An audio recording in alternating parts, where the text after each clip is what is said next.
with all zeal and enthusiasm. Cheer up, guys! Cheer up, guys!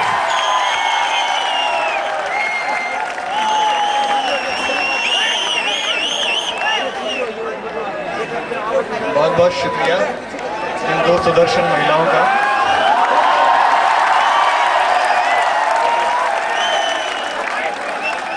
एक तो doctor साहब आप भी बैठिए, आइए। नहीं, स्टेज पे कोई भी सरदार आ जाता है तो मुझे लगता है कि प्राइम मिनिस्टर ऑफिस से भी कोई आया है।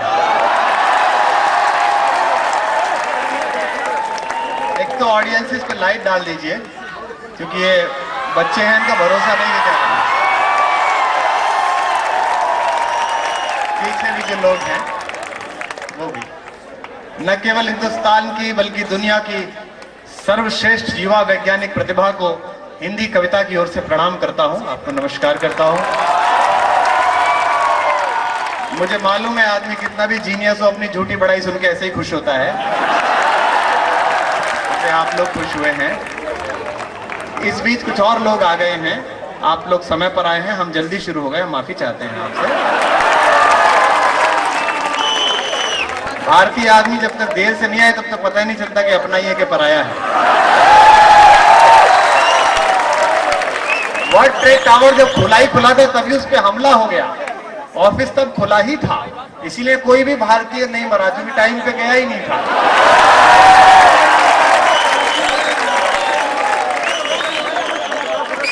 बहुत लंबी यात्रा है जहां मैं आया हूं, आप सबको प्रणाम। मेरे बीच में जो लोग खड़े हैं, बीच के ना हो तो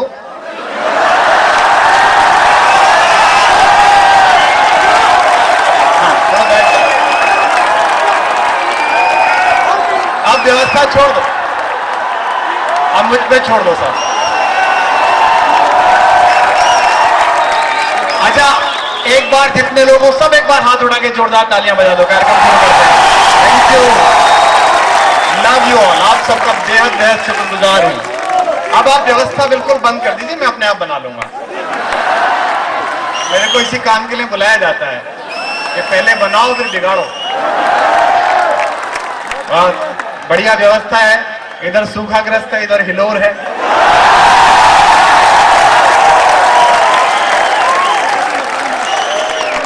आदरणीय प्रोफेसर बैठे हैं, मैं आप सबको प्रणाम करता हूं और आप सबकी एनर्जी को, आप सबकी ऊर्जा को सलाम करता हूं। देखो दोस्तों, मुझे इसलिए मत सुनिएगा कि जवान पीढ़ी में मेरी थोड़ी सी पॉपुलैरिटी है, यूएसपी है, या आप लोगों ने मुझे मोहब्बत का शायर बनाया। हमें इसलिए सुन लीजिएगा कि बरसों पहले, हजारों साल पहले अगर मेरे एक पुरखे को आपके पुरखों ने गंभीरता से सुना होता तो आज दुनिया की सारी बड़ी प्रगति हमारे पास होती। जिस समय मेरी कविता के बड़े पुरखे कालिदास ने यह कहा कि यक्ष ने अपनी प्रेमिका को बादल पर चित्र बनाकर भेजा, तो विज्ञान के विद्यार्थी हंसने लगे कि बादल पर भी कहीं चित्र बनता है। लेकिन आज नोकिया के एन सीरीज के मोबाइल पर जब कोई एमएमएस उतरता है तो मुझे लगता है कि मेरा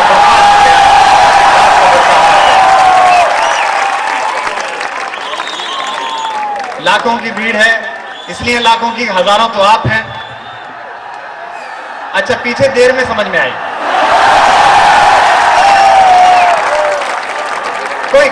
कोई दिक्कत नहीं। मैं इस बार चिड़ियाघर गया था, पिछले साल प्रोग्राम में गया था, एक गेंडा इस साल हंस रहा था। मैंने कहा बेटा क्या हुआ? बोले साहब पिछले साल जो सुना के गए थे वो आज समझ में आई है। तो जो पीछे लोग हैं उन पर भी लाइट डालिएगा, क्योंकि ये अंधेरे का दुरुपयोग कर सकते हैं। बहुत अच्छी, वेरी गुड। कि ये दिल बर्बाद करके इसमें, देखो ये बहुत बचा के रखनी है, अभी मैं शुरू हुआ हूं, काफी देर लगेगी इस काम में। ये जो हो आपका है ना, इसे टाइम से करिए, जब बात समझ में आए तब करिए। अच्छा, बिना बात ऐसी आदत डाल लोगे और कल घर जाके करोगे तो पड़ोसी सोचेगा इसे कैसे पता चल गया। तो इसलिए आवाजें निकालिएगा, ये थोड़ा देर से निकालिएगा, है ना? मैं सुनाता हूं। देखो, आपसे एक बात कहना चाहता हूं। मैं आज बीकानेर आने के दो कारण हैं। एक तो क्या है कि मैं 2-3 वर्षों से आना चाहता था, आपके कार्यक्रम में स्थिति नहीं बनी।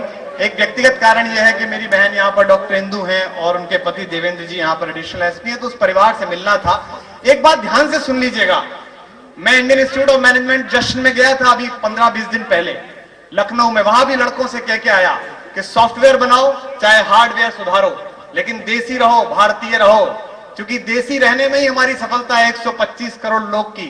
मैंने कहा इंडियन इंस्टीट्यूट ऑफ मैनेजमेंट के लड़कों से, मैंने कहा तुम ही थे जो ब्रांडिंग, पोजीशनिंग और मार्केटिंग के पेप्सी वालों से 5 लाख रुपए महीने का पैकेज लेते थे। वो एक लंगोटी वाला बाबा आया, उसने पेप्सी को उसी कुएं में घुसा दिया जिसमें से आमिर खान निकाला करता था।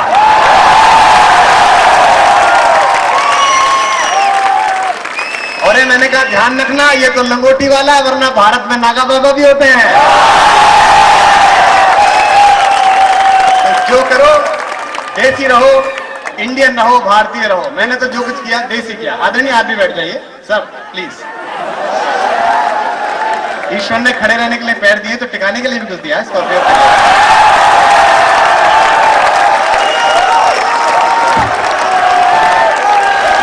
सुनिए सुनिए सुनिए, कुछ रहे हैं, सितारा जहां जाता है वहीं से रोशनी फेंकता है। जहां जाएंगे यश चोपड़ा बंटी और बबली दिखाते हैं एक महानायक के बेटे को, और अपने बेटे की एक प्रेमिका को बबली बनाते हैं। मैं कहता हूं वो बंटी और बबली नहीं है। बंटी और बबली हिंदुस्तान के मध्यम वर्गीय परिवारों के वो लड़के लड़कियां हैं जो बड़ी परीक्षा पास करके यहां आए हैं और जिनकी छोटी आंखें बड़े सपने देखने का अभ्यास पाल रही है। मैं आप सबको बधाई देता हूं। मैं जानता हूं इनमें से चांद के रास्ते पर सड़क बनाने वाले कई बंटी हैं, बस बबली तय नहीं हो पा रही है।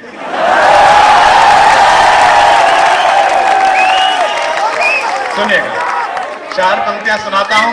लोग कहते थे कि मैं कहां पढ़ता था, मैं पंक्तियां, हाँ सीटी मत मारो बेटा, हालांकि लीगल हो गया है, लेकिन फिर भी इतना भी, मतलब इंजीनियरिंग कॉलेज के लड़के सर नवीन समस्याओं के लिए सबसे जागरूक लड़के हैं। भारत में क्या समस्याएं हैं, क्या क्या होना चाहिए, इस पे सबसे ज्यादा जागरूक इंजीनियरिंग कॉलेज के लड़के हैं। मैंने अर्जुन सिंह जी से भी कहा, कपिल सिब्बल से भी कहा, उन्होंने वो यूजीसी की स्टीयरिंग कमेटी में मुझे मेंबर बनाया, तो मैंने कहा साहब इंजीनियरिंग कॉलेज के लड़कों से पूछो, क्योंकि वो चाहते हैं, सभी चाहते हैं कि 33% महिला आरक्षण हो। क्योंकि नहीं है, ये लड़कियां खुश हो गई बेमतलब में। अरे ये इसलिए चाहते हैं, ये लड़के इसलिए चाहते हैं 33% आरक्षण कि इस बहाने कम से कम 33% तो आएंगे। कि ये दिल बर्बाद करके इसमें क्यों आबाद रहते हो। अगली पंक्ति ठग से लगे तो पूरे मजमे की वाह उठे। पीछे जितने लोग हैं आप सबकी वाह मुझ तक पहुंचे।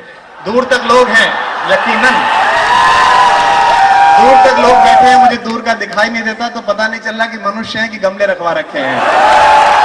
तो जरा दाद दीजिएगा कि ये दिल बर्बाद करके इसमें क्यों आबाद रहते हो। अगली पंक्ति में उस शहर का नाम पढ़ता हूं जहां का आरईसी बड़ा मशहूर था, जहां से मैं फरार हुआ। आप तक पहुंच जाए तो वाह करिएगा कि ये दिल और जो आगे और इधर बड़ी कुर्सी पर लोग बैठे हैं, आपकी भी मैं जानता हूं ऊंची कुर्सी में बैठने के बाद समझ थोड़ी कम हो जाती है,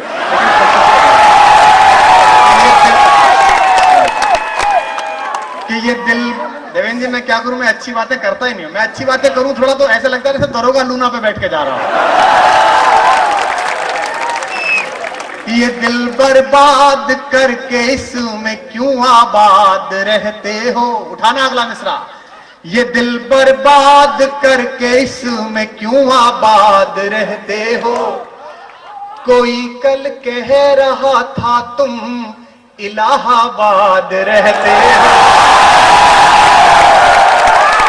कोई कल कह रहा था तुम इलाहाबाद रहते हो। ये कैसी शोहरतें मुझको अता कर दी मेरे मौला। दर्द पहुंच जाए तो महोत्सव करना तालियों का। ये कैसी शोहरतें मुझको अता कर दी मेरे मौला। मैं सब कुछ भूल जाता हूं मगर तुम याद रहते हो।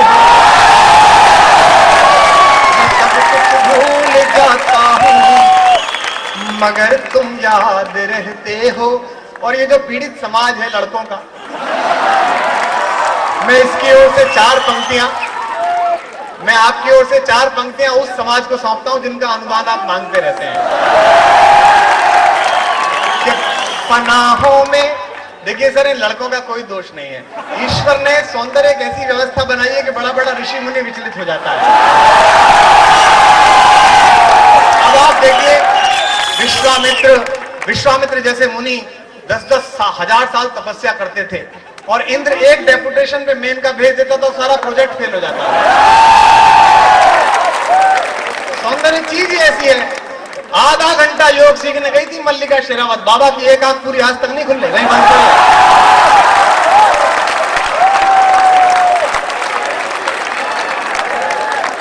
कि पनाहों में, सुनिए, कि पनाहों में जो आया हो तो उस परिवार क्या करना। वाह उठे। पनाहों में जो आया हो तो उस परिवार क्या करना। अगली पंक्ति आपको ऐसे लगेगी जैसे आपकी आत्मकथा पढ़ रहा हूं मैं। पनाहों में जो आया हो तो उस परिवार क्या करना। जो दिल हारा हुआ हो उस पे फिर अधिकार क्या करना। जो दिल हारा हुआ हो उस, ये सारे वही है जिनके आरएसी कंफर्म नहीं हो रही है। जो दिल हारा हुआ हो उस पे फिर अधिकार क्या करना। मोहब्बत की पंक्ति पढ़ रहा हूं, उछल जाएंगे 6 इंच में दावा करता हूं। जो दिल हारा हुआ हो उस पे फिर अधिकार क्या करना। मोहब्बत का मजा तो डूबने की कश्मकश में है। मोहब्बत का मजा तो डूबने की कश्मकश में है। जो हो मालूम गहराई तो दरिया पार क्या करना। जो हो मालूम गहराई तो दरिया पार क्या करना। अभी मैं देख रहा हूं कुछ खूबसूरत लोग ना वाह कर रहे हैं ना तालियां बजा रहे हैं। मैं पंक्तियां पढ़ता हूं, सुनेगा। कि हमारे शेर सुन करके भी जो खामोश इतना है। हमारे शेर सुन, आदरणीय प्रोफेसर आप भी दाद दे सकते हैं, क्योंकि प्रेम तो एक ऐसी दवाई है जो एक्सपायरी डेट के बाद भी काम करती है। ये हमारे शेर सुन। अच्छा, कुछ लोग सोच रहे हैं कि दाद, ऐसा नहीं है सर। डायबिटीज हो जाने का मतलब ये नहीं है कि मिठाई का मेनू कार्ड भी ना देखा जाए। हमारे शेर जो अब भी वहां नहीं कर रहे, उन खूबसूरत लोगों के नाम पंक्तियां पढ़ता हूं और दावा करता हूं, देखता हूं इस बार किसके हाथ खामोश होते हैं। तुम दाद दे रहे हो कि खाद दे रहे हो? है मतलब राजस्थान में आदमी कविता भी ऐसा मांगता है जैसे फिरौती की मांग कर रहा हो। मुझे करने दे ये काम, मैं इसी के लिए बुलाया गया हूं बेटा।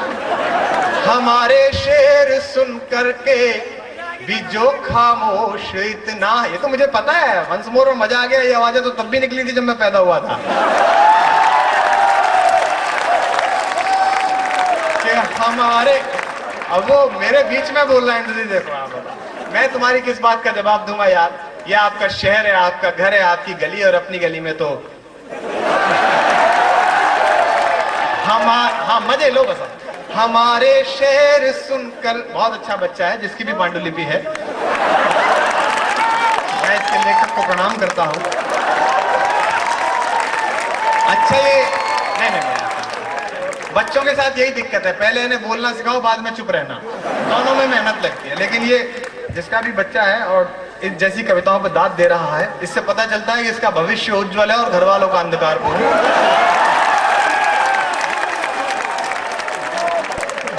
हमारे शेर सुन करके भी जो खामोश इतना है, मेरे साथ रहिएगा।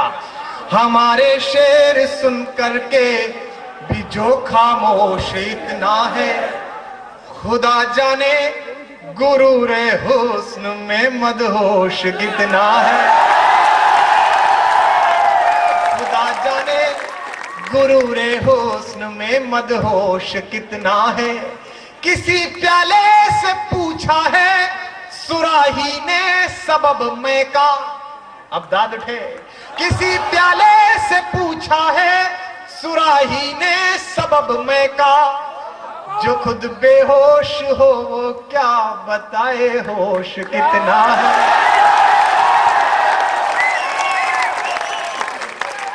जो खुद बेहोश हो। और कुछ मुक्तक वो सुनाता हूं। रवीश कुमार ने एनडीटीवी पर कहा कि चक दे इंडिया, अच्छा तुम देर से शोर मचाते हो क्या? नहीं, कुछ बच्चे होते हैं जिनको 9 महीने के बाद भी समय लगता है।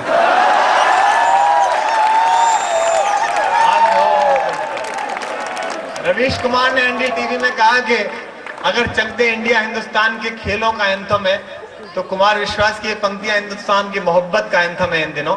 आप सब तक पहुंची है, मैं पढ़ता हूं, उसी तरह सुनेगा जैसे जिंदगी में पहली बार सुना होगा, सुनेगा। ये अच्छा, रात भर यही कर लेंगे, एक बार ये करे फिर तुम करो। कि कोई दीवाना कहता है, कोई पागल समझता है, मगर धरती की बेचैनी को बस बादल समझता है। मैं तुझसे दूर कैसा हूं, तू मुझसे दूर कैसी है। और अगली पंक्ति में हाथ आकाश में हो। मैं तुझसे दूर कैसा हूं, तू मुझसे दूर कैसी है। ये तेरा दिल समझता है या मेरा दिल समझता है। बहुत बहुत शुक्रिया। एक बात का तो मुझे यकीन हो गया, प्रिंसिपल साहब यहाँ बैठे होंगे, इन बच्चों को माँ बाप ने कुछ बनने के लिए यहाँ भेजा है। जिस तरह से इन्होंने मोहब्बत की कविताएं सुनी है, इससे तय हो गया कि कुछ बने ना बने माँ बाप जरूर बनेंगे।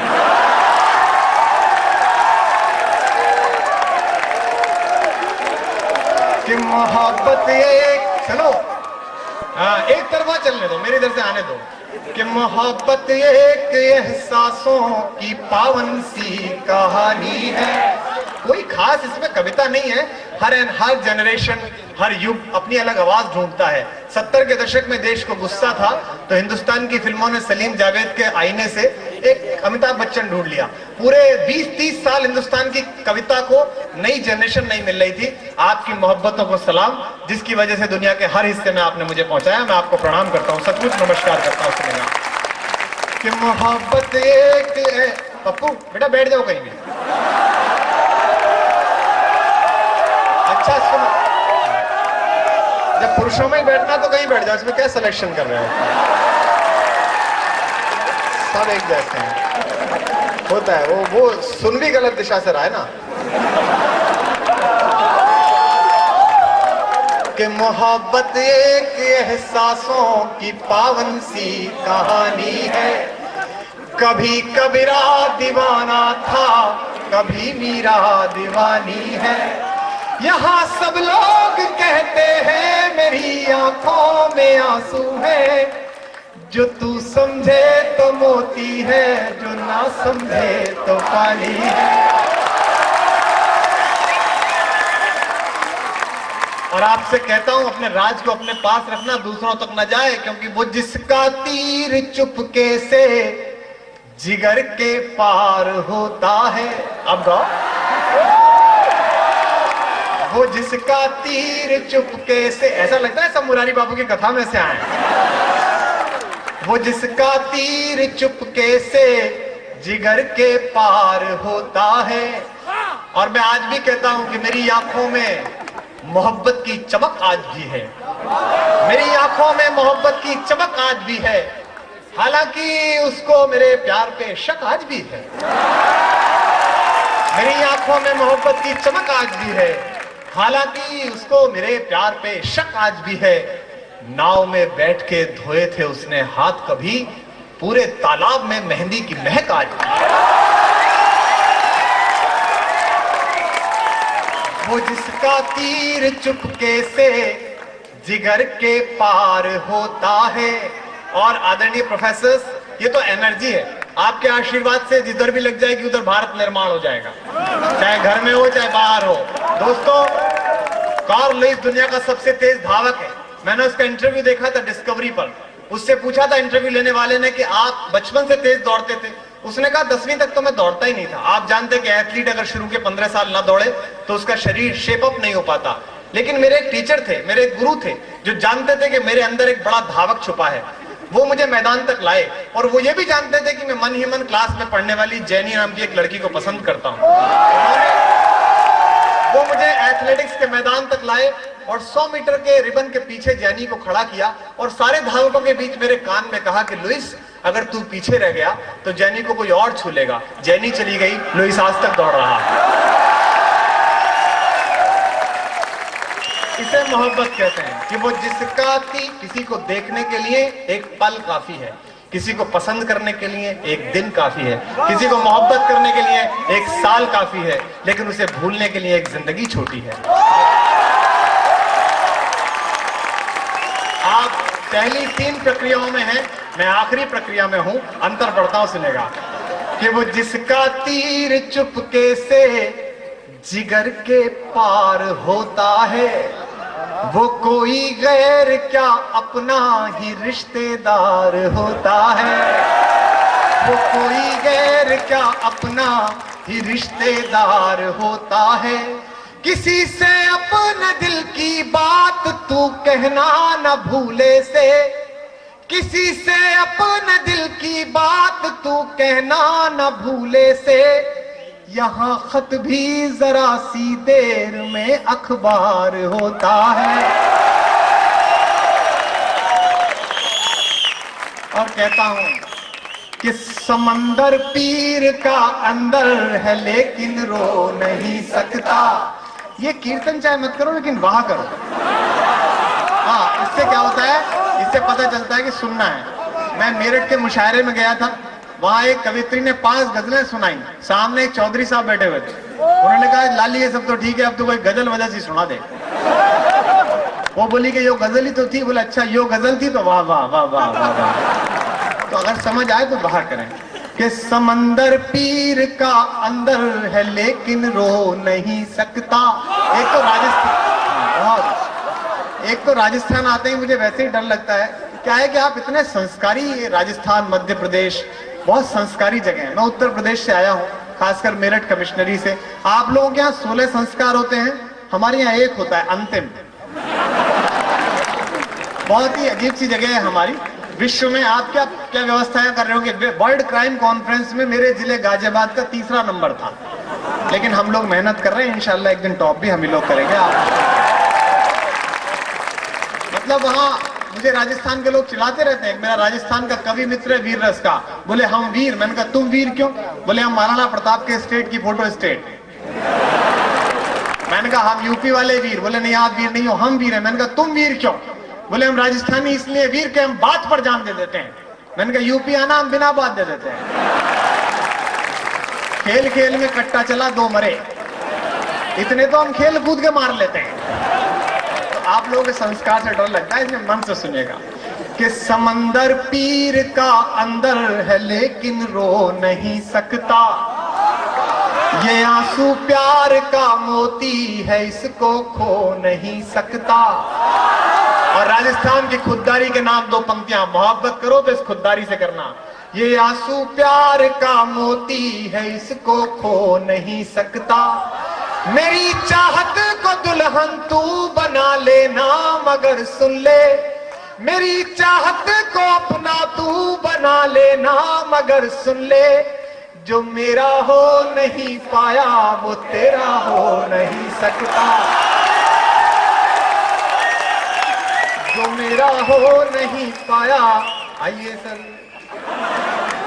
और 4 पंक्तियां नई तरन्नुम की सुनाता हूं, सुनेगा, निवेदन करता हूं कि बस्ती बस्ती घोर उदासी।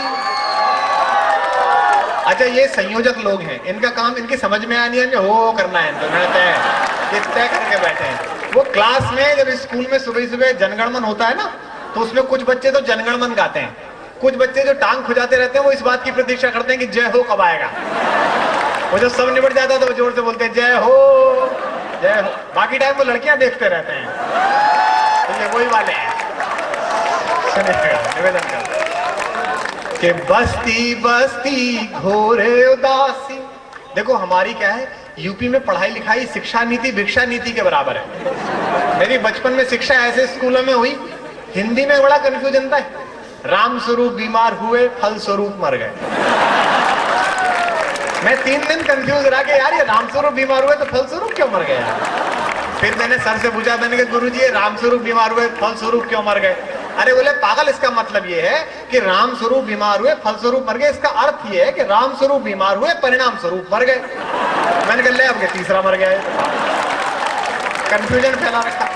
अच्छा, ऐसे ही मैथमेटिक्स सर पढ़ाई जाती थी हमारे यहाँ। अब मैथमेटिक्स में बड़ा कंफ्यूजन रहा होगा आपको, मेरे को बड़ा कंफ्यूजन रहा।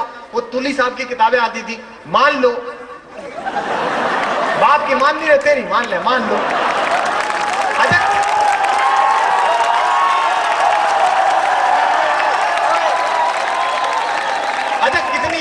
कितनी मान लो, एक्स की ये मान लो, वाई की ये मान लो, अल्फा भाई कोई लिमिट तो मान लो, एक आध की मान के लो। तुमने तो पूरी अल्फाबेट लगा रखी है काम पे। अच्छा, अंक गणित उसका भी बाप। 10 आदमी एक खेत को 20 दिन में जोतते हैं, तो 20 आदमी उसी खेत को कितने दिन में जोते? अरे जब खेत एक बार जोत लिया,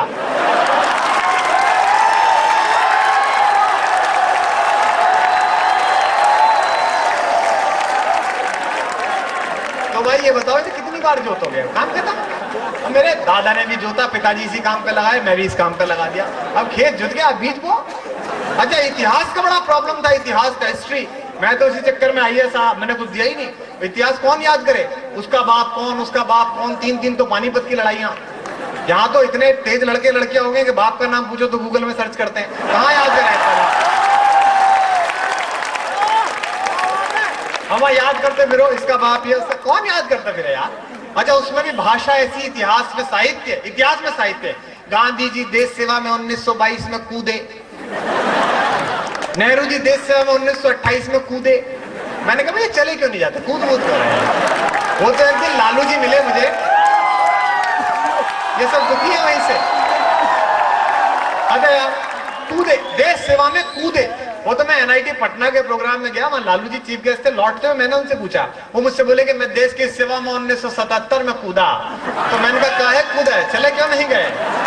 अब बोला तुम मूर्ख हो, जानते नहीं हो भाई, देश गड्ढा में है तो कूद के सेवा करनी पड़ती है। समझ नहीं रहे। और देखो राजस्थान के मेरे आदरणीय दोस्तों, किसी जगह से प्यारे संबंध होते हैं, रोटी का सबसे बड़ा संबंध होता है। मैंने पहली नौकरी राजस्थान में की, लेकिन फिर भी आप हमें डिप्रेस मत किया करो। मेरठ वालों ने और हरियाणा वालों ने अंग्रेजों से जितना नुकसान अंग्रेजों का किया, उतना आप सब मिलके नहीं कर पाए। हमने अंग्रेजों को वो चोट पहुंचाई कि अंग्रेज आज तक डेंटिंग पेंटिंग नहीं करवा पा रहे हैं। अंग्रेजों ने 200 साल हमारी मातृभाषा हिंदी को खराब बोल के जो हिंदी की बेइज्जती की, मेरठ के चौधरी पिछले 62 साल से अंग्रेजी के साथ कर रहे हैं। ऐसी अंग्रेजी बोली जाती है हमारे कि ऑक्सफोर्ड वाले नाला ढूंढते हैं किधर कूद के मरे।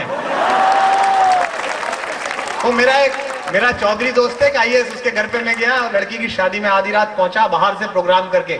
तो वो बैरे से कह रहा था, देखे भाई लेडियों ने खा लिया हो तो जेंटों को लगाओ। मैंने कहा ये मात्रा यही चढ़ती है, कहीं और चढ़ती है, चढ़ा के बताओ। वो चौधरी आया, नाक से रखता। मैंने चौधरी क्या हो गया? बोले कुछ नहीं भाई, विंडो से विंटर लाग गई। वो बच्चा रो रहा था पत्नी की गोद में। मैंने कहा भाभी जी बच्चा बहुत रो रहा है। बोली पता नहीं भाई, जब न स्लीप रहा ना हीट रहा, बस वीप रहा है। हम ये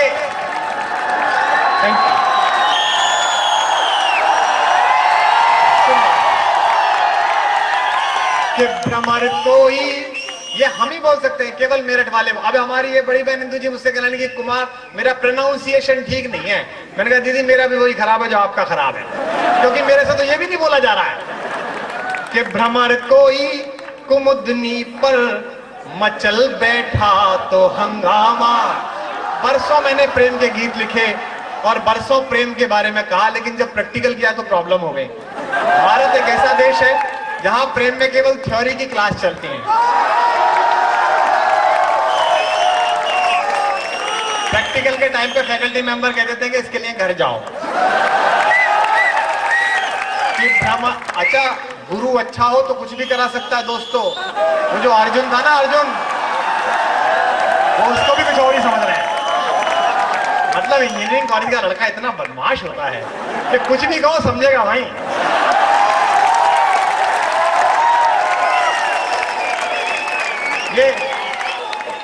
ये मूल चरित्र है इंजीनियरिंग के छोरों का, बिल्कुल टाइपराइटर की तरह, मारो कहीं लगे वहीं। कि भ्रमर कोई कुमुदनी पर मचल बैठा तो हंगामा, हमारे दिल में कोई ख्वाब पल बैठा तो हंगामा। अभी तक डूब कर सुनते थे सब किस्सा मोहब्बत का। अगली पंक्ति के समापन पर फिर महोत्सव करना तालियों का। अभी तक डूब कर सुनते थे सब किस्सा मोहब्बत का, मैं किस्से को हकीकत में बदल बैठा तो हंगामा।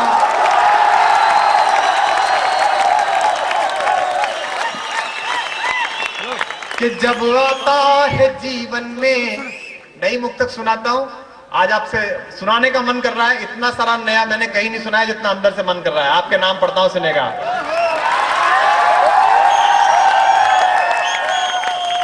कि जब आता है जीवन में ख्यालातों का हंगामा। मैं बहुत शुक्रगुजार हूं, बुजुर्ग लोग भी दुआएं दे रहे हैं प्रेम की कविताओं पर। निशब्द जब से रिलीज हुई है तब से बुजुर्ग बहुत प्रसन्न है। कि जब आता है जीवन में, राजस्थान के बुजुर्ग इतने शातिर होते हैं कि सिगरेट का तंबाकू फूक जाए तो फिल्टर से ही मजे लेते रहते हैं। कि जब आता है जीवन में ख्यालातों का हंगामा, दिल में ठग से लग जाएगी, सीटी मत मार लो, मेरा नहीं तेरे चरित्र पे शक करेंगे। कि जब मुझे थोड़ी पता था कि करण जौहर की इतनी दूर रिश्तेदारी भी है। कि जब आता है जीवन में ख्यालातों का हंगामा, कि जज्बातों मुलाकातों हंसी बातों का हंगामा, कि जज्बातों मुलाकातों हंसी बातों का हंगामा। जवानी के कयामत दौर में ये सोचते हैं सब। अब दावा करता हूं, कोशिश करिए, हिम्मत है तो तालियां रोक कर देखिए, दावा करता हूं। जवानी के कयामत दौर में ये सोचते हैं सब, ये हंगामे की रातें हैं या है रातों का हंगामा।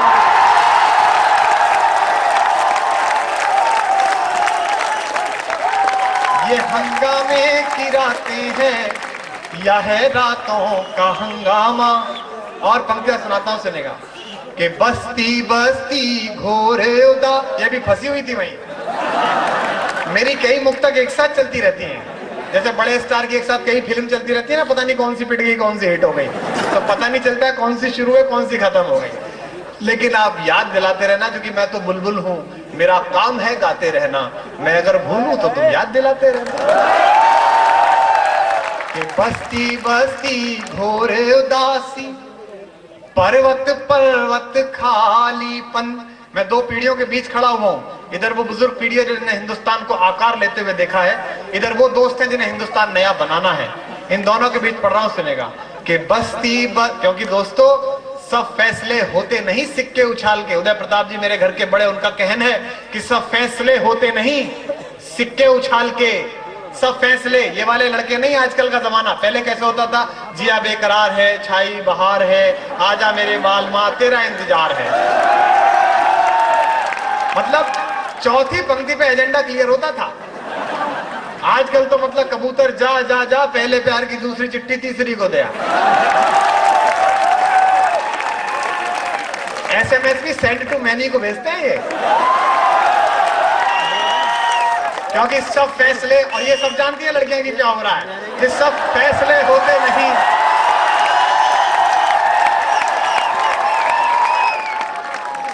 सब फैसले होते नहीं सिक्के उछाल के, ये दिल के मामले हैं जरा देखभाल के। सब फैसले, सुनो सुनो, किसने कहा ताली बजाने के लिए, चार पंक्तियां पूरी सुनो पहले।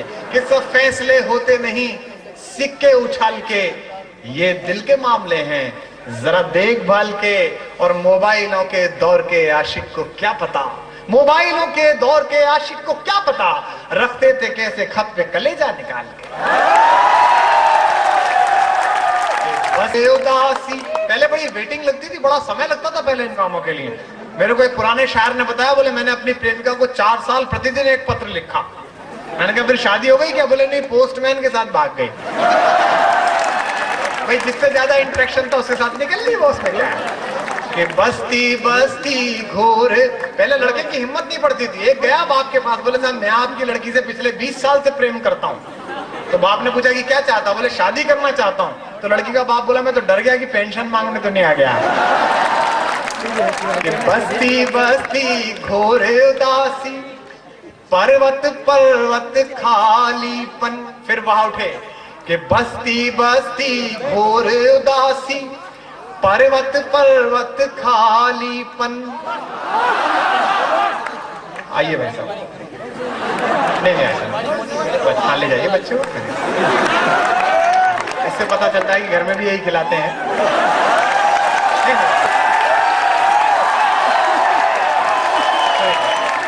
अरे इसमें क्या खराब? घर घर की कहानी है, थोड़ा कोशिश करिए। कि बस्ती बस्ती घोर उदासी। देखो लड़कों, ध्यान रखना, यह अखिल भारतीय षड्यंत्र है, इसके चपेट में मत आना। ये लड़कियां क्या होती हैं, अफेयर, माफ करें मुझे आप लोग, ये अफेयर के दिनों से, सुनो, अरे ये अफेयर के दिनों से लड़के पे मेहनत करती हैं, शादी तक और 4, 5, 6, 10 साल तक जारी रहती है मेहनत। पहले उसकी वोदका छुड़ाती हैं, फिर बियर छुड़ाती हैं, फिर सिगरेट छुड़ाती हैं, फिर दोस्त बदलवाती है, नीला वाला ठीक नहीं है, पीला वाला ठीक है। और जब 5-10 साल में जब पट्टा बिल्कुल मिनी मुरारी बापू हो जाता है, तब एक दिन शाम को इठला के उससे कहती हैं अब आप पहले जैसे नहीं रहे।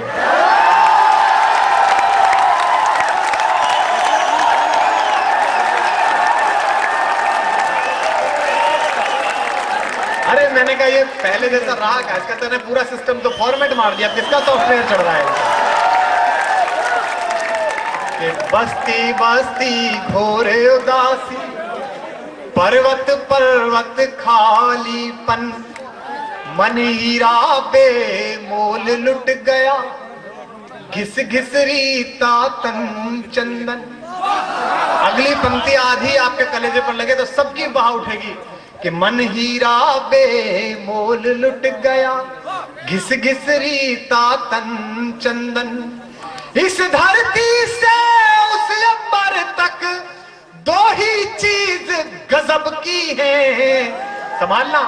इस धरती से उस अंबर तक दो ही चीज गजब की है, एक तो तेरा भोलापन है, एक तो तेरा भोलापन है, एक मेरा दीवानापन। एक तो तेरा भोलापन है, एक मेरा दीवानापन। सुनना कि जिसकी धुन पर आज के प्रोग्राम की थीम है एंटी टेररिज्म। लड़कों ने बताया साहब आतंकवाद के खिलाफ है। आते ही मैंने देखा कि सुदर्शन कन्या का नृत्य करवा रहे हैं। मैंने कहा बच्चों के खिलाफ इतना आतंकवाद हो, फिर आतंकवाद के खिलाफ।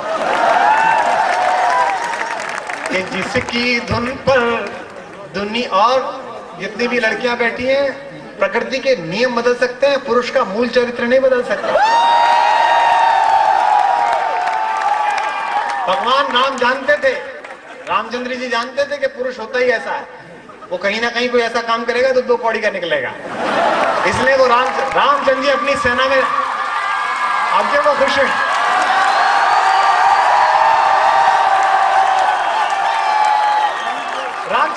रामचंद्र जी लेके ही नहीं गए, वो सब बंदर भालू रीछ ने पकड़ के ले गए। उन्होंने कहा जानवर में वफादारी हो सकती है, पुरुष में नहीं हो सकती है, बचीता भाग जा रहा है। अच्छा एक को लेके गए, लक्ष्मण को, भाई था भी लेके जाना पड़ा, उसी ने फजीता करवाया। कभी तो पट्टा नाक काट दे, कभी मूर्छित हो जाए। अबे भैया नाक काटने की क्या जरूरत थी? लड़की आई थी, कह रही थी शादी करना चाहती हूँ, कहता बहन जी मेरी शादी हो चुकी। लड़कियों का दिल कच्चा होता है, इतनी बात में टूट जाता। बहन जी कहती है लड़कियों का काम खत्म हो लेता है।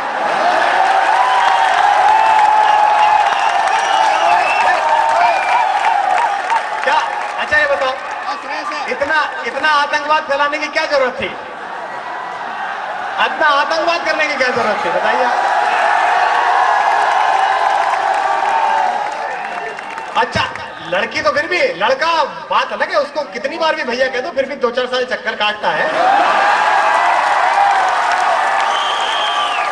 कि जिसकी धुन पर, देखिए साहब मेरे भरोसे मत रहना, मेरा कुछ पता नहीं मैं किधर का वकील हो जाऊं। आनंद लीजिए, आपकी मोहब्बत के नाम हो। आजकल आपकी दुआओं से व्यस्तता ज्यादा है, तो मुझे पता नहीं कि मैं फिर कितने साल बाद आपसे किस मुकाम में मिलूं। जितनी देर में यहाँ हूं, बस आपसे ये कहता हूं कि जिन माँ बापों ने, जिन परिवार के लोगों ने अपने घर की सुविधाओं को काट कर अपने श्रम के बल पर यहाँ भेजा है, दोस्तों ये आपकी गलत फहमी है कि बंसल साहब ने या कोटा के कैरियर ने, अलीम ने आपको पहुंचा दिया। यहाँ उसने तो थोड़ा पहुंचाया है, न जाने कितने आंखों ने आपके लिए एकादशी के व्रत रखे और न जाने कितने चांद को पानी दिया गया।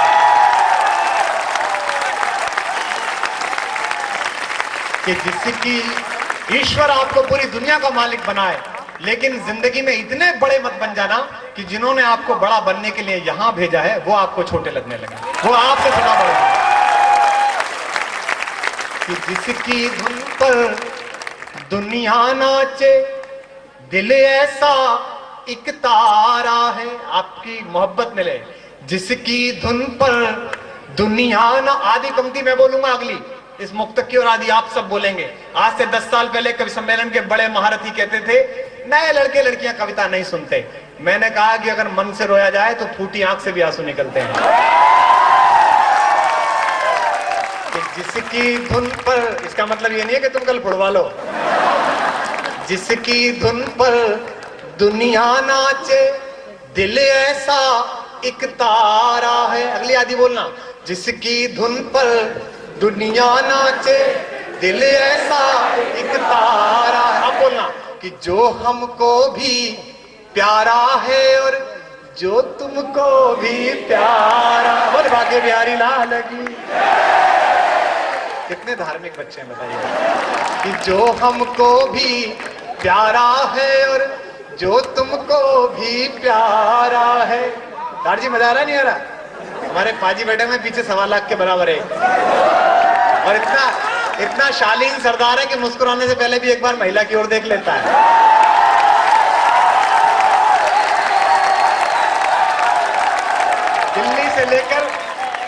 दिल्ली से लेकर बीकानेर तक बिना मैडम की इच्छा के कोई नहीं मुस्कुराता है। कि जो हमको भी प्यारा है और, थैंक यू, शुक्रिया, जो तुमको भी प्यारा है। किसी ने कहा इतना मीठा मत सुनाइए, मोहब्बत हो जाएगी। मैंने 2 पंक्तियों में जवाब दिया, जरा आपकी दाद उठे। कि जो हमको भी प्यारा है और जो तुमको भी प्यारा है। झूम रही है सारी दुनिया जबकि हमारे गीतों पर। अब जरा दाद उठे आधी पंक्ति पर, खुददारी देखना मेरी। झूम रही है सारी दुनिया जबकि हमारे गीतों पर, तब कहती हो प्यार हुआ है, तब कहती हो प्यार हुआ है, क्या एहसान तुम्हारा है। तब कहती हो प्यार हुआ है, क्या एहसान तुम्हारा है। दोस्तों सुनना कि इस उड़ान पर, वो सुना रहा हूं जो आपको किसी नेट पर और किसी सीडी में नहीं मिलेगा, आपको वो नया सुना रहा हूं। कि इस उड़ान पर अब शर्मिंदा, हमारे मुनव्वर राणा साहब ने कहा कि ये जो खुद को राशन की कतारों में खड़ा पाता हूं मैं, अपने खेतों से बिछुड़ जाने की सजा पाता हूं मैं। दोस्तों अगर इंग्लैंड के पास अतीत की शक्ति है, आदरणीय प्रोफेसर बैठे हैं, उनके चरणों में यह पंक्ति रखता हूं अपनी। इंग्लैंड के पास अगर अतीत की शक्ति है, हिंदी कविता के प्यार और आपकी मोहब्बत की शक्ति से दुनिया के 19-20 मुल्क मैंने भी घूमे हैं। हिंदी का पहला कवि हूं जो पाकिस्तान गया 62 साल के इतिहास में पिछले साल। इंग्लैंड के पास,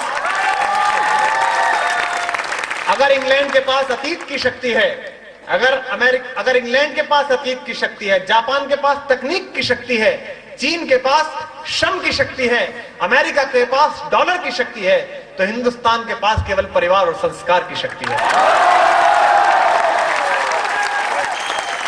यह हमारी आस्था का नाभि कुंड है और फिरंगी इस पर तलवार चलाने की कोशिश कर रहा है।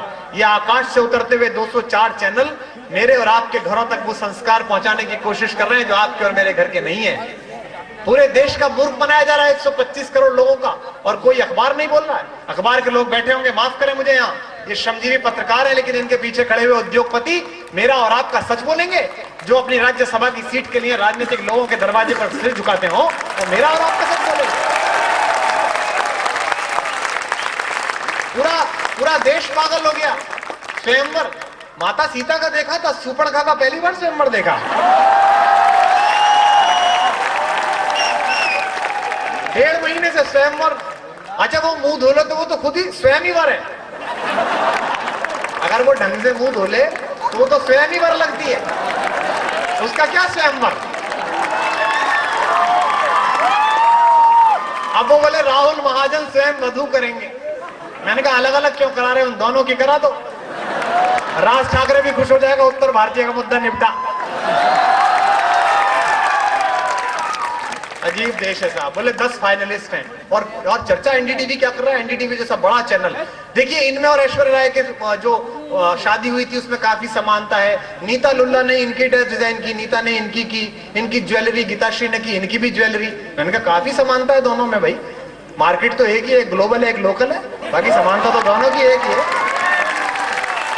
बोले साहब अच्छा वो 10 प्रतिनिधि बच गए बाद में, राखी सावंत के स्वयंवर में बाद में 10 प्रतियोगी बच गए।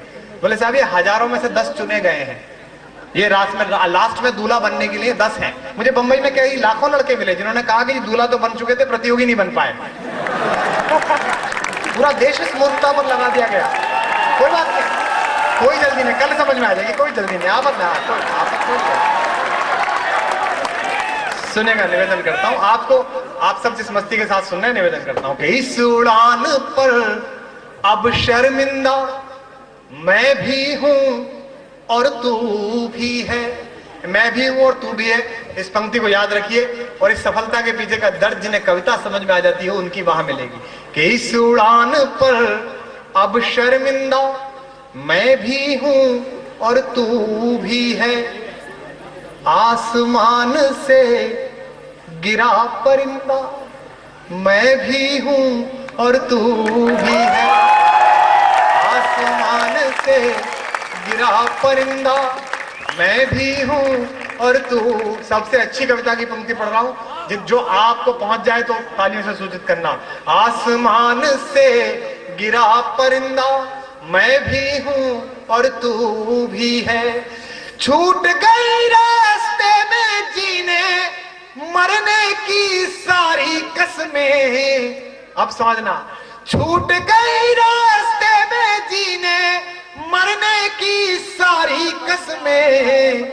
अपने अपने हाल में जिंदा मैं भी हूं और तू।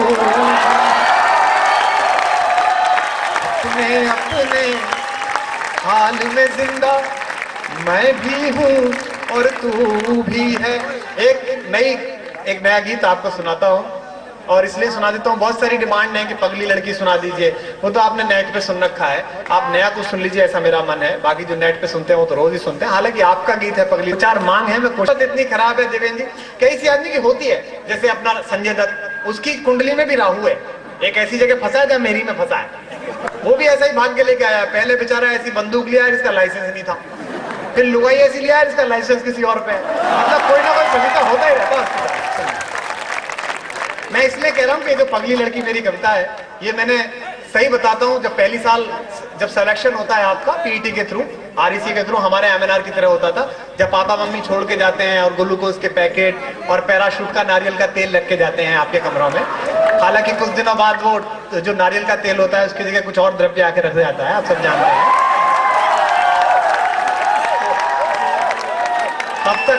तब तक पापा मम्मी ब्रह्म, ये वो है जो उसी द्रव्य में है। मतलब तब तक ये सोचते हैं घर वाले कि यहाँ ठीक पड़ेगा, सही रहेगा। तो मोबाइल भी जो होते थे, खत लिखना पड़ता था, अंतरदेशीय जाता था, अंतरदेशीय आता था। तो उस जमाने में तन्हाइयों के दिनों में मैंने ये कविता लिखी, क्योंकि रात में जल्दी लाइट बंद कर दी जाती थी कमरों की, क्योंकि वो ना देख लें, जिनके बारे में आजकल बैन लग गया है। पहले बड़ा डर रहता था। अच्छा, मेरा तो पहला साल भी बड़ा गजब बीता। 3rd ईयर की जो हमारे यहाँ की सबसे खूंखार लड़की थी, उसने मेरी रैगिंग ली। तो वहां जो मेरी 1st ईयर की दोस्त खड़ी थी सारी, उनमें से मैं भी खड़ा था। मुझसे कहा कहाँ से आया है? मैंने कहा मैं मेरठ से आया हूँ मैम। तो वो भी मेरठ के पास की थी। बोले अच्छा तू आरजी कॉलेज में लड़कियां छेड़ता था ना? मैंने कहा नहीं मैडम मैं नहीं छेड़ता था। बोली मैंने तुझे देखा था। मैंने कहा नहीं मैं तो चौपले पे छेड़ता था। एक थप्पड़ दिया। दूसरा सवाल भी उन्होंने बड़ा मादक पूछा। मैं खड़ा था अपनी क्लास की लड़कियों के साथ। बोले इनमें जो लड़कियां हैं, यहाँ जो लड़कियां हैं, इनमें कौन सी पसंद है? मैंने सारी ध्यान से देखी और फिर मैंने कहा मैडम इनमें तो आप ही ठीक लग रही है। उस शाम में काफी अखिल भारतीय तरीके से पिटा, लेकिन फिर मैंने धीमे धीमे सीख लिया। वो लोग प्रेम करने लगे कि तो इसको क्या बिगाड़ना है, तो ऑलरेडी बिगड़े हुआ आया है। तो वहां मैंने एक कविता लिखी थी, पगली लड़की, जो बड़ी मशहूर है। आप लोगों ने उसकी इतनी पैरोडी बनाई है कि आजकल मुझे लगता है कि मेरी नहीं आप ही की कविता है। हर तरह की पैरोडी इंटरनेट पर आपने छोड़ रखी है, लेकिन इसकी शोले जैसी एक खास शर्त है कि ये कविता वाह मांगती है। पंक्तियां जहां तक पहुंचती है, जैसे जब तक कहता है ना, जब तक तेरे घुंघरू चलेंगे तब तक तेरे यार की सांस चलेगी। तो ये कविता आपको पता नहीं चल पाएगी मैं कहां खत्म कर दूंगा। आपकी वाह के सहारे पढ़ता हूं, सुनेगा, महसूस करिएगा वातावरण कि मावस की काली रातों में, अरे पहले से थोड़ी यार, पूरी सुनो पहले। मावस की काली रातों में दिल का दरवाजा खुलता है। अच्छा ऐसे नहीं सुना है? जो पीछे वाले लड़के हैं वो सोच रहे हैं नई कविता सुना दे। आप कहते तो मैं नहीं सुना दूं। आप पहले बताइए नई सुननी है पुरानी? एक बार तालियां बजाइए, मैं नहीं सुनाता, सुनिए। कि मैं जब भी तेज चलता हूं नजारे छूट जाते हैं। मैं जब भी तेज चलता हूं नजारे छूट जाते हैं। कोई जब रूप गढ़ता हूं तो सांचे टूट जाते हैं।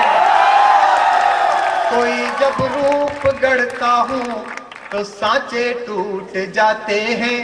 मैं रोता हूं तो आकर लोग कंधा थप थपाते हैं। और अब तालियों का महोत्सव अगली पंक्ति पर। मैं रोता हूं तो आकर लोग कंधा थप थपाते हैं। मैं हंसता हूं तो मुझसे लोग अक्सर रूठ जाते हैं। मैं हंसता हूं और 4 पंक्तियों में अंतर पढ़ता हूं। कुछ दोस्तों का कहना है मैं नया गीत सुनाता हूं आपको, दोस्त जरूरत के गीत है, लेकिन हम में और ऐसे लोगों में अंतर क्या है कि स्वयं से दूर हो तुम भी, स्वयं से दूर हैं हम भी। स्वयं से दूर हो तुम भी, स्वयं से दूर हैं हम भी। बहुत मशहूर हो तुम भी, बहुत मशहूर हैं हम भी। बड़े मगरूर हो तुम भी, बड़े मगरूर हैं हम भी। अब इस पलट पर झूम जाना। बड़े मगरूर हो तुम भी, बड़े मगरूर हैं हम भी। अतः मजबूर हो तुम भी, अतः मजबूर है। अतः मजबूर हो तुम भी। और कहता हूं कि महफिल महफिल मुस्काना तो पड़ता है। महफिल महफिल मुस्काना तो पड़ता है। दोस्तों चार्ली चैपलिन दुनिया का सबसे बड़ा मस्खरा, उसने अपनी सबसे बढ़िया फिल्म उस दिन बनाई जिस दिन उसका अकेला बेटा सुबह स्वर्गीय हुआ था। जो परफॉर्मिंग के लोग हैं दुनिया के, उनके दर्द अपने हैं, वो आपके ठहाकों के नाम आए हैं। कोई नहीं पूछता कि आपके पास पीड़ाएं कितनी हैं, आप परेशान कितने हैं या आप थके हुए कितने हैं। मैं आपकी जागृति के नाम पंक्तियां पढ़ता हूं, सुनेगा कि महफिल महफिल मुस्काना तो पड़ता है। आप कृपया बातचीत जारी रखें। कि महफिल महफिल मुस्काना तो पड़ता है। 2 शेर आपको सुनाने हैं, उसके बाद एक नई कविता सुनाता हूं, लेकिन शेर सुनना कि महफिल महफिल मुस्कान। जब तक ये चहल-पहल जारी रहेगी मैं यही करता रहूंगा। मैं पढ़ूं आगे?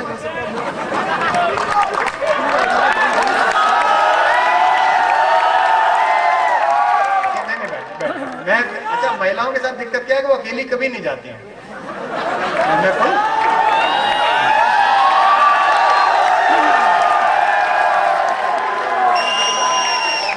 महफिल महफिल मुस्काना तो पड़ता है, एक के साथ 2 को जाना तो पड़ता है। महफिल महफिल मुस्काना तो पड़ता है। 2 शेर सुनाने, उसके बाद नहीं करना। महफिल महफिल मुस्काना तो पड़ता है, खुद ही खुद को समझाना तो पड़ता है। और दोस्तों शेर सुनिएगा, मोहब्बत जब बहुत लंबे वक्त तक गुजर जाए तो उसकी सिर्फ आंखें याद रह जाती हैं, आंखों के नाम एक शेर सुनना, और आपको सही सही शायरी लगे तो ठीक ठीक लगे तो बात ध्यान देना कि महफिल महफिल मुस्काना तो पड़ता है, खुद ही खुद को समझाना तो पड़ता है, सफर करना पड़ता है, उनकी आंखों से होकर दिल तक जाना, महसूस करना है सफर को, मुस्काना तो पड़ता है, समझाना तो पड़ता है, उनकी आंखों से होकर दिल तक जाना। उछल जाए तो तालियां देना कि उनकी आंखों से होकर दिल तक जाना, दिल तक जाना, रास्ते में ये मैखाना तो पड़ता है, रास्ते में महफिल महफिल मुस्काना तो पड़ता है, खुद ही खुद को समझाना तो पड़ता है, उनकी आंखों से होकर दिल तक जाना, रास्ते में ये मैखाना तो पड़ता है। दोस्तों, मैं आपकी तरह खुशनसीब नहीं था जो इंजीनियरिंग पूरी करता, और आज जो कुछ भी कर रहा हूं, मेरी माँ को आज भी यकीन नहीं है कि मैं कोई ढंग का काम कर रहा हूं। उनको सदा लगता है कि इससे इंजीनियर हो जाता तो ही ठीक रहता, लेकिन मैं जैसा हूं आपने बनाया और मेरी मूर्खताओं ने बनाया। मैं शेर पढ़ता हूं अपने लिए, आखिर की महफिल महफिल मुस्काना तो पड़ता है, खुद ही खुद को समझाना तो पड़ता है, उनकी आंखों से होकर दिल तक जाना, रास्ते में ये मैखाना तो पड़ता है। और शेर सुनना, मैखाना तो पड़ता है और तुमको पाने की कोशिश में खत्म हुए। मैं जानता हूं कोई बेखबर सो गया हो तो तालियां इस बार ऐसी हो कि इलाहाबाद संगम के तट पर जाकर उसकी नींद में खलल डालें। शेर सुनना कि महफिल महफिल मुस्काना तो पड़ता है, खुद ही खुद को समझाना तो पड़ता है, उनकी आंखों से होकर दिल तक जाना, रास्ते में दिल तक जाना, रास्ते में ये मैखाना तो पड़ता है, और तुमको पाने की कोशिश में खत्म हुए, इश्क में इतना जुर्माना तो पड़ता है।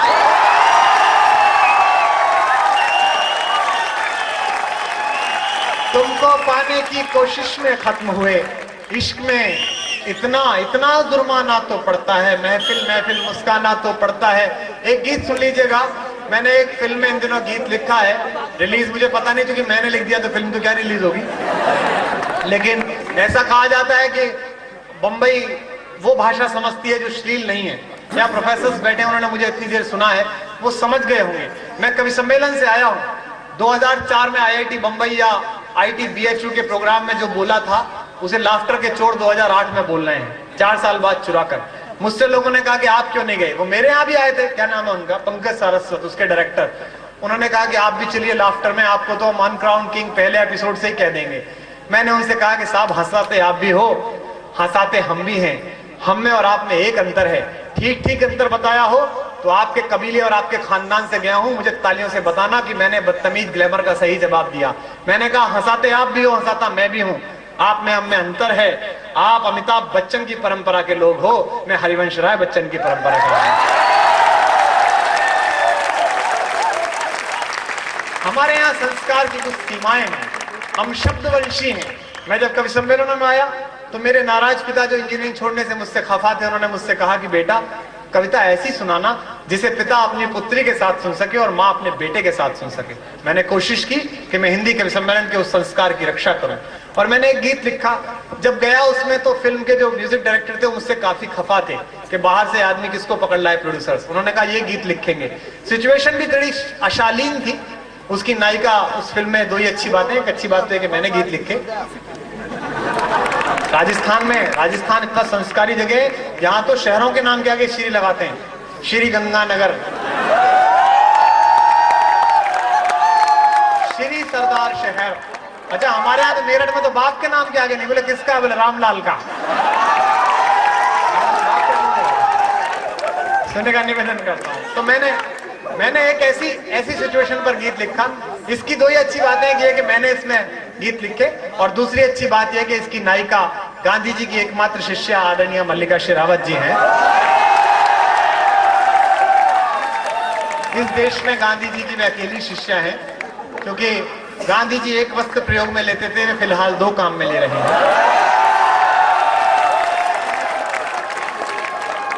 लेकिन आप लोग चिंता मत करिए, तपस्या जारी है। मुझे उन्होंने कहा कि साहब इसकी सिचुएशन ये है, फिल्मों का असर हमारे यहाँ बड़ा प्रभाव है, जब तक आप फिल्मों में गाने ना लिखो तब तक आप बड़े गीतकार माने नहीं जाते। मैं होली के दिन एक लौट रहा था प्रोग्राम करके कब्रिस्तान की बगल से, तो वहां एक नई ताजी खुद ही कब्र के ऊपर एक बूढ़े मियाँ बैठ के गा रहे कजरारे कजरारे। तो मैंने बड़े मियाँ से पूछा बड़े मियाँ डर नहीं लग रहा है यहाँ कब्र पर? बोले डर की क्या बात है, नीचे थे उमस लगी तो ऊपर आ गए। वो तो उन्होंने मुझसे नहीं पूछा कि बेटा डर तो नहीं लग रहा, वरना मैं नीचे से गा रहा होता। तो उसमें सिचुएशन बोले ये है कि मल्लिका शेरावत बड़ी चंचल किस्म की हीरोइन है। मैंने कहा वो तो ठेठ से भी है, और जो इसके नायक है जॉन अब्राहम वो बड़े शालीन लड़के हैं। वो कोशिश करती हैं कि इन्हें अपने मोहपाश में बांध सकें, असफल होती हैं। लेकिन एक रात जब वो सफल हो रही होती हैं और इन दोनों के बीच की सारी सांप्रदायिकता नष्ट होकर धर्मनिरपेक्षता में बदल रही होती है,